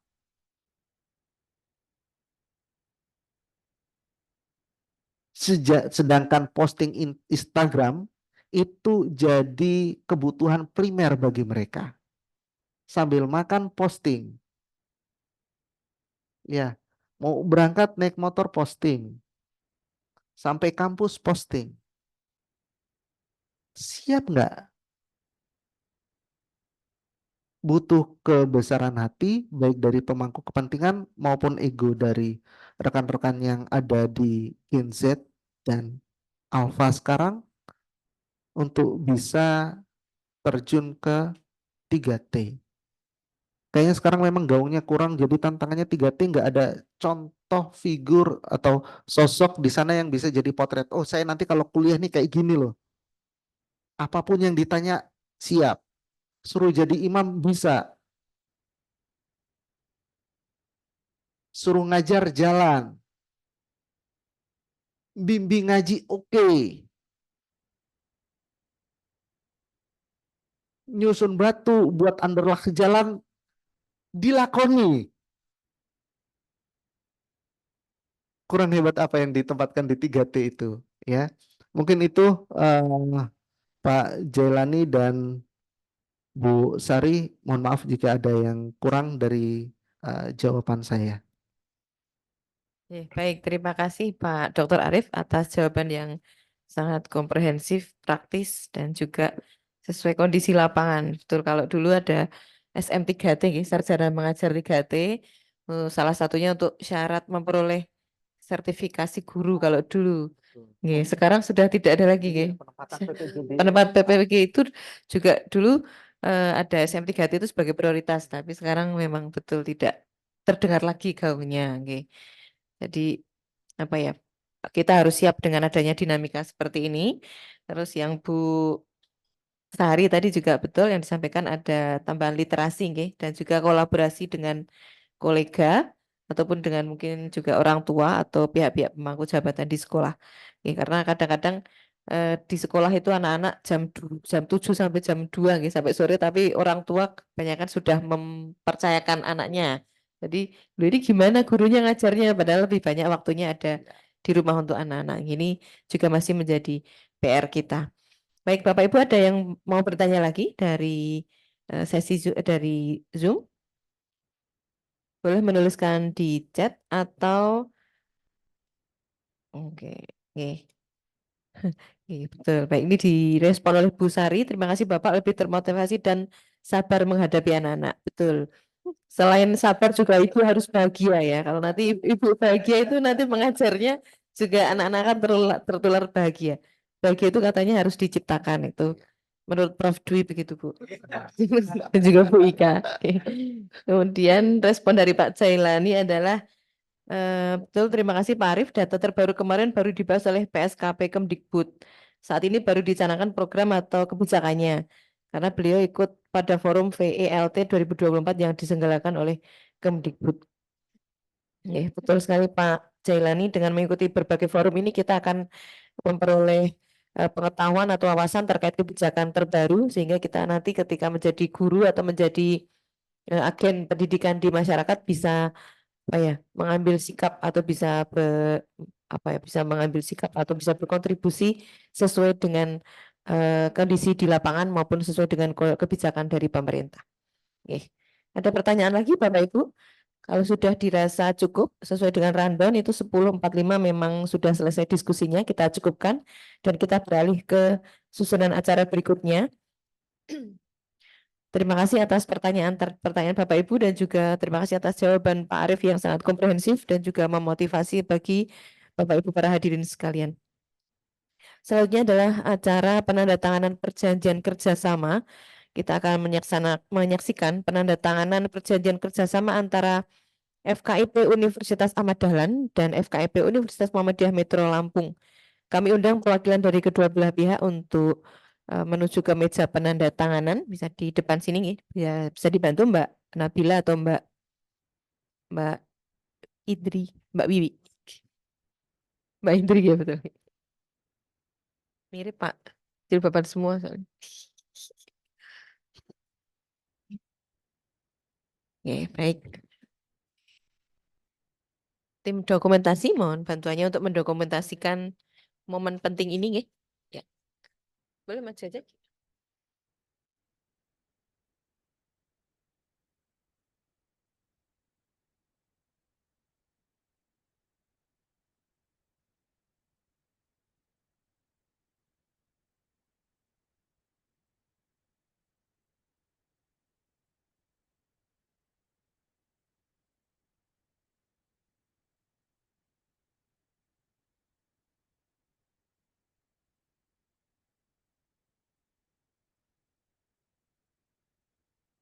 Oke.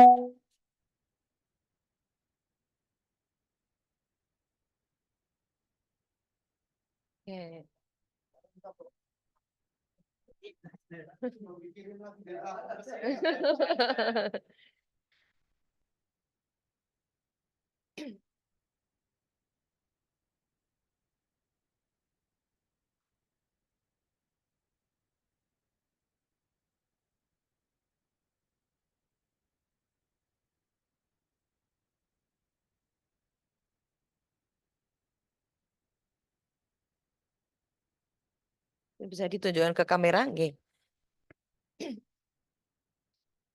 Oke. Pak Sri.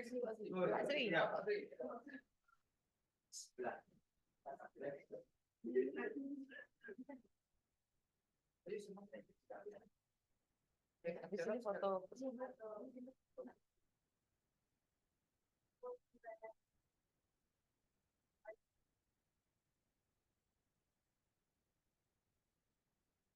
Oke. Yang hadir secara luring, mohon ke depan untuk mendokumentasikan kegiatan. Cukup Pak. Bismillah.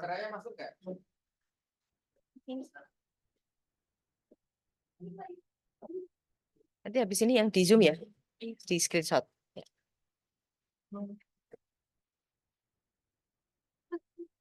Sebelah sini bisa? Bagian. Sini 2, sana 2. Situ. Situ. Oh, mbaknya sini aja.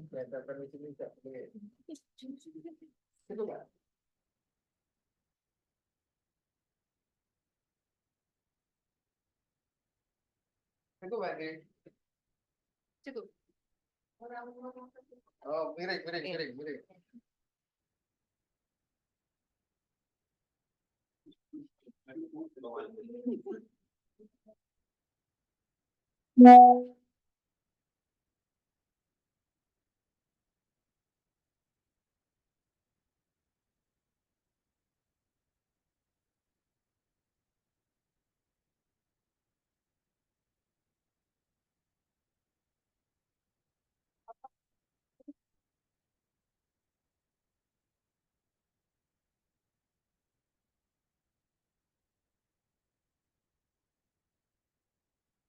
Oke, terima kasih. Nah, oke.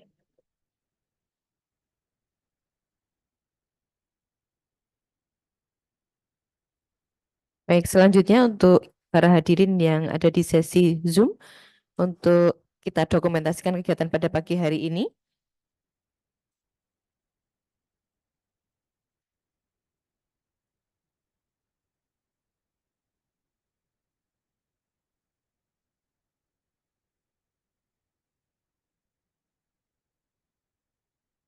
Mbak Idri bisa bantu screenshot atau Mbak Nabila?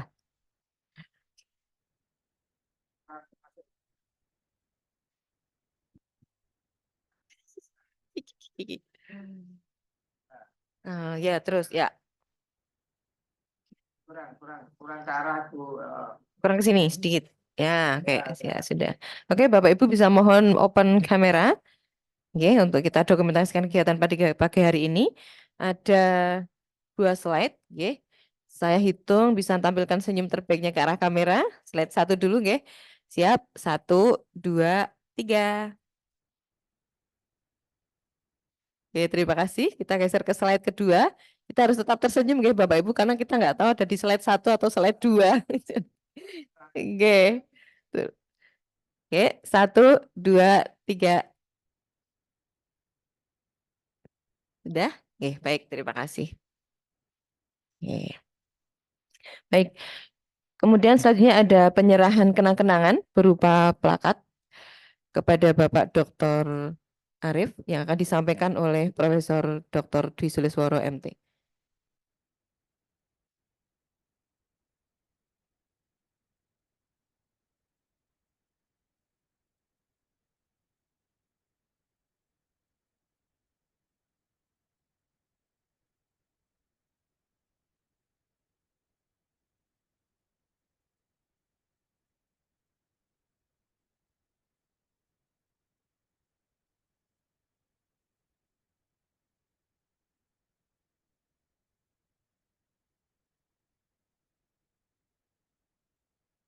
Baik, nggih. Sebagai tanda kenang-kenangan nggih, Prof. Dan juga Bapak Dr. Arif.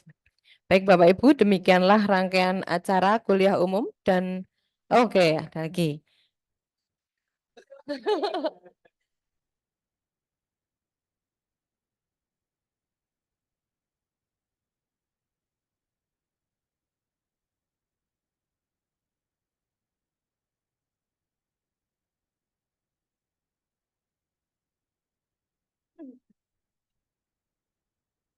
Buku karya Pak Arif nggih. Ya, ikatlah ilmu dengan menuliskannya. Betul sekali nggih. Untuk menginspirasi kalibrasi. Oke, kalibrasi arah pendidikan. Kalau ada lagu itu Gensi kalibrasi anu ya, asmara. Kalau ini kalibrasi arah pendidikan. Betul. Jadi bisa masuk kemana aja ya. Pendidikan yang adaptif memang seperti itu. Oke. Baik, Bapak Ibu, demikianlah rangkaian acara kuliah umum dan penandatanganan perjanjian kerjasama pada hari ini. Kami ucapkan terima kasih kepada Bapak Dr. Arif Rahman Atibi atas materi yang sangat bermanfaat. Semoga menjadi amal jariah Bapak. Dan juga terima kasih serta apresiasi kami sampaikan kepada para seluruh peserta, baik yang hadir secara luring maupun daring, Semoga acara ini insya Allah mencerahkan, memberikan banyak informasi baru, perspektif baru, dan membawa manfaat bagi kita semua, serta semakin mempererat kolaborasi yang baik antara FKIP Universitas Ahmad Dahlan dan FKIP Universitas Muhammadiyah Metro Lampung. Saya selaku pembawa acara dan moderator, mohon maaf jika ada kekurangan. Saya akhiri, marilah kita tutup acara pada siang pagi hari ini dengan baca hamdalah bersama-sama. Alhamdulillahirrabbilalamin. Tadi Pak Arief punya pantun, saya juga punya pantun ya Bapak Ibu. Oke, berlayar perahu ke ujung samudra, melihat Bu Ika naik sampan ke Pariaman. Halo Bu Ika. Dengan pendidikan menjadi investasi kita untuk meningkatkan daya saing daerah, penuh harapan untuk jangka panjang. Wabillahi taufiq wal hidayah. Wassalamualaikum warahmatullahi wabarakatuh. Selamat pagi dan sampai jumpa di kesempatan. Wabarakatuh. Tetap semangat dan sehat selalu. Amin. Jangan lupa mengisi presensi ya Bapak Ibu Zoom.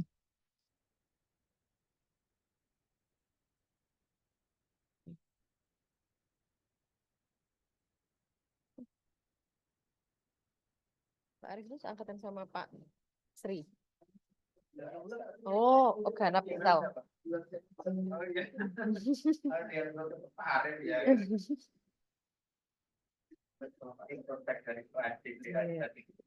Pak Sri juga kan? Jadi sebenarnya kalau Pak Sri ini mengapresiasi memuji Pak Arief itu